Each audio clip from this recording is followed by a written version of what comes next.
Cordial saludo, mi nombre es Karen Daniela Mora Díaz, estudiante de Psicología en el segundo semestre, inscrita en Acacias.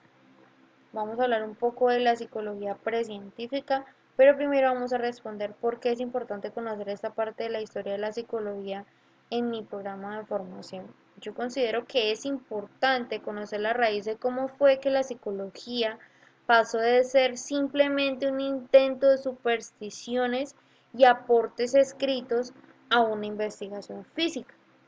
Para ello vamos a conocer sus principales autores. Entonces, para mí los principales son Wilhelm Wundt y Ernst Ebbinghaus. La línea del tiempo. En 1879 se creó el primer laboratorio de investigación psicológica. En 1910, Hermann describió la psicología como dueña de un largo pasado, pero con una corta historia. Auguste Comte negó la posibilidad de una ciencia de la mente. Joan Stuart Mill refutó la afirmación de Comte y propuso una ciencia de la mente, un modelo de las operaciones de la mente y un método para estudiar sus contenidos. Otros aportes. Watson afirmó que la psicología debería abandonar lo relativo a la mente y estudiar únicamente el comportamiento. Raymond Fancher llamó a su libro Historia de reemplazo debido a que la historia de la psicología tenía verdades y falsedades. Aristóteles. Aristóteles veía en el alma la actividad suprema del cuerpo humano, a la que denominaba realidad o entelequía. El alma tiene, según el pensador, una parte superior que no nace ni perece, a la que denomina nous, que no es otra cosa que el intelecto. Descartes describió el cuerpo humano como una máquina semejante a las que observaba en los jardines del siglo XVII en Francia. Los mayores aportes estuvieron en Europa, pero aún el 30% fue en América. Su surgimiento en América no fue primordial para el desarrollo de la final de la psicología, y en Europa hubo grandes aportes.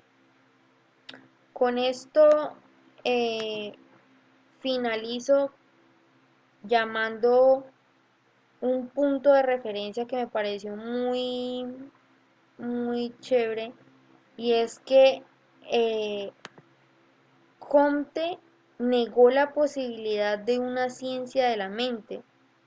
Si se hubiese quedado en la afirmación de Comte, quizás no habríamos avanzado, pero hubo quien refutó, hubo quien dijo sí, sí se puede. Y empezaron una serie de pasos agigantados con el hecho de llegar en 1879 a crearse el primer laboratorio de investigación psicológica que fue eh, desarrollado o impuesto, creado, diseñado por Wilhelm Wundt, quien es llamado el padre de la psicología. Por otro lado, eh, tenemos la psicología científica. Entonces dice, ¿por qué es importante conocer esa parte de la historia en su programa de formación de la psicología? A lo que respondo que es el inicio de la formación psicológica como ciencia. Se abre el primer laboratorio que permitió estudiar al ser humano científicamente. Y esto es sumamente importante ya que nos muestra un inicio extraordinario de la psicología como ciencia. Para ello vamos a explicar en un cuadro, un mapa conceptual, un poco sobre los fundamentos de la psicología como ciencia. Entonces, para ello encontramos que la psicología es una ciencia que estudia los procesos mentales a través de diversas perspectivas.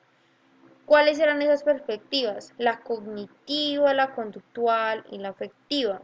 ¿A qué llevó todo esto? Entonces, la psicología nace en el siglo XIX, justo en el tiempo en que se empezaron a medir espacios mentales de forma que se pudiesen medir y contar de esta manera, y de esta manera pues se quería buscar una relación entre mente y cuerpo. Wilhelm Wundt, como lo hablaba anteriormente, es considerado el padre del estructuralismo. Abrió en Leipzig, Alemania, el primer laboratorio de psicología científica, lo que abrió el camino hacia la investigación de procesos mentales y de la conducta, a unas nuevas figuras, desarrollando así teorías como por ejemplo el alemán Emil Kraepelin, que fundó la psiquiatría científica. Entonces nos damos cuenta que fue un inicio ya para estudiar al ser humano, pero de una manera más real, más concisa, con unos datos que podrían ser cuantificados, que pasó de ser simplemente un escrito de ver a observar y analizar. Continuamos. Para ello es importante preguntar ¿por qué es importante conocer esta parte de la historia de la psicología en su programa de formación? Considero que el enfoque debe ser total y el estudio de las escuelas igual. De alguna manera se hace necesario saber cómo surge cada una de ellas y en qué me puede servir para el futuro profesional que voy a hacer. Las escuelas de la psicología me muestran que hay un camino de la psicología por el que yo me puedo ir. Entonces es importante para mi carrera como profesional tener muy claro cuáles fueron estas escuelas, dónde surgieron y tener un poco más de acercamiento para con sus principales autores, ¿verdad? Entonces iniciamos diciendo que lo que impulsó el desarrollo de las escuelas psicológicas fueron los avances de la psicología como ciencia que se traduce al primer laboratorio psicológico. Pasamos de allí al psicoanálisis y me llama mucho la atención esta escuela porque Freud se centró en el estudio del inconsciente y comparó la psique humana con un iceberg. Además, consideraba que los pensamientos y acciones están influidos por factores que están fuera de la conciencia. Excelente, esta parte me parece muy interesante. Continuamos con el conductismo. Se cree que la clave de la psicología es la observación del comportamiento. Pues inicialmente lo que se hacía era eso, observar el comportamiento. Y pues la escuela de los conductistas llevaban a que la psicología debía centrarse solamente en la observación del comportamiento y colocaban como ese límite de que tenía que ser solamente eso. Eh, de todo esto considero que el psicoanálisis es llamativo ante los ojos del estudiante ya que afirma de alguna manera el estudio del inconsciente que es muy increíble, muy chévere.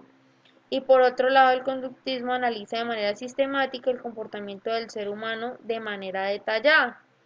Entonces pues considero que esta parte de la psicología es importante saberla porque pues nos direcciona de alguna manera sobre qué escuela me quiero fundamentar yo como psicólogo. Continuamos con el proceso de aprendizaje. Eh, ¿Qué me sirve a mí como estudiante de psicología? ¿Qué me rige? ¿Y a qué estoy dispuesta yo como psicóloga futura a, a proveerle al Estado o a las personas o a los servidores o a mis pacientes? Yo considero que se trata de hacer las cosas conforme a la ley lo exige, no por imposición o por obligación, ni porque me dijeron, ni porque eso se hace así, no, sino porque es necesario ser un profesional con ética, pues esto se trata de trabajar con personas a las que nosotros vamos a tratar luego de tener un título y tarjeta profesional. De hecho, nosotros vamos a diagnosticar, podremos rehabilitar, ayudar y muchísimas cosas más. Es por esto mismo que el profesional en la psicología debe ser una persona íntegra. Por esto personalmente yo trabajo duro día a día para aprender todo lo necesario en mi carrera, estar segura que eh, el día que salga al ruedo seré una profesional ética que estaré regida bajo las normas conforme la ley lo pide porque me nace servir de una manera especial a las personas que van a necesitar de mis servicios. De todas maneras, estamos hablando que las funciones de un psicólogo son totalmente y altamente sensibles y se hace necesario que se tenga en cuenta que la salud mental de las personas queda a cargo de un psicólogo.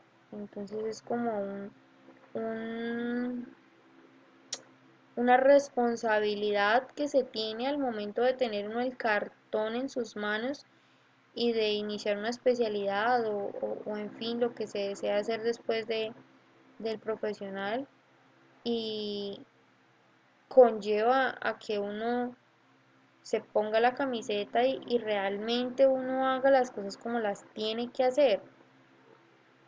Si no lo hacemos de esa manera, pues realmente estaríamos siendo unos profesionales sin ética o estaríamos estudiando para algo que no va a beneficiar a las personas. Referencias bibliográficas son los libros que nos enviaban las unidades a leer y así doy finalidad a este trabajo. Muchísimas gracias por todo lo aprendido durante la carrera, durante este tiempo que se tuvo la oportunidad de aprender. Me siento muy contenta y doy muchas gracias.